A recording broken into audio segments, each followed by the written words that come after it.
Good morning. Good morning. So today I got a quick message, I guess, public service announcement for you today.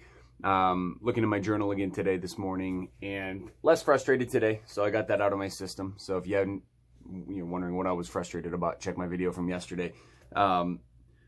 Reading today in the journal Clinical Nutrition. So one of the things I was reading today, and the title of this study is called, that's a long study. Essentially what it was saying, it was showing that exercising decreases a very specific protein called C-peptide. And this is an inflammatory protein, and what it does, it causes the, kind of think about it like systemic, whole body based inflammation. And we know inflammation is the root of most chronic disease conditions. So it behooves us to figure out, okay, well, how can we lower that in the context of the conversation? So just lowering something to lower it isn't a good thing either. So we got to figure out, why is it high, and then we can work to lower it.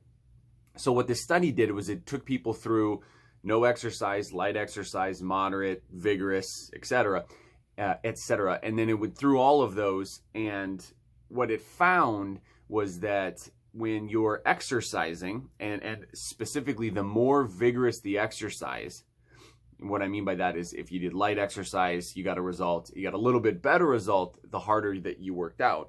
And what it showed was that as you're exercising, the C-peptide goes down, that number goes down. Now, what the study was referencing was that has an impact on overall inflammation, and that's a good thing.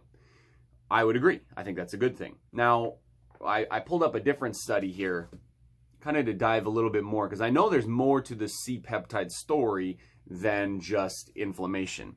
Now, what I found, there's a review article online. It's C-peptide, a new mediator of atherosclerosis in diabetes.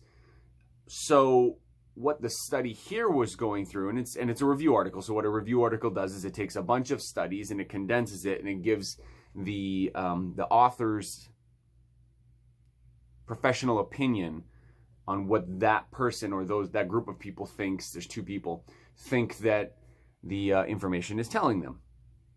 Very important. What C-peptide is for is it's a portion of insulin. And so a lot of times what you'll find is that C-peptide levels will be very prognostic with diabetes. And it's important for insulin sensitivity. So the higher C-peptide goes, so remember back to the study I just read, it's about inflammation. So the higher C-peptide, the more inflammation. But what we just found out too, as I'm reading this review article, is the more C-peptide you have, the more insulin resistance a person has. Insulin resistance is the precursor to diabetes. So as you're exercising, so let me kind of like synthesize this, bring it together. As you're exercising, you're lowering C-peptide. Now that's important for inflammation. But as you're exercising and you're lowering C-peptide, you're increasing sensitivity to insulin for the cells. That's in essence reversing, or the process of reversing, type 2 diabetes. Type 2 diabetes is a cell that's essentially resistant to insulin completely. And so if you're exercising, you're increasing the sensitivity to insulin. Therefore, you're reversing, or the process of reversing, type 2 diabetes. Type 1 diabetes is a whole nother monster. And generally with type 1 diabetes, your C-peptide level is too low. So a lot of times they'll do therapies to try to increase that.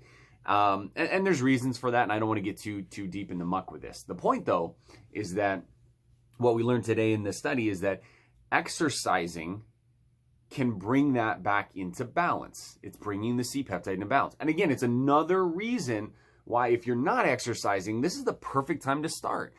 And in the study, they didn't say you have to be a professional exerciser. It just said, get moving. Start exercising. Light exercise lowered the C-peptide amount. So just get started. If you need some tips, ask. I can help you. If not, there's tons of ways to get your body moving. Just do something. Just get started. Don't hurt yourself, right? Be smart. Know your body, know your limitations, know your restrictions, and stretch. If you're my age, stretch. But just get started. Get started doing something. It's going to lower the inflammation. It's going to increase your body's overall health and well-being, and it's going to give you more energy. So Word of the day: start exercising. Get your body moving. We're designed to move. Animation. It's animals in motion. So we got to move. That's life. All right, guys. I love you. Have a good rest of your day. If you have any questions, let me know. And as always, be blessed.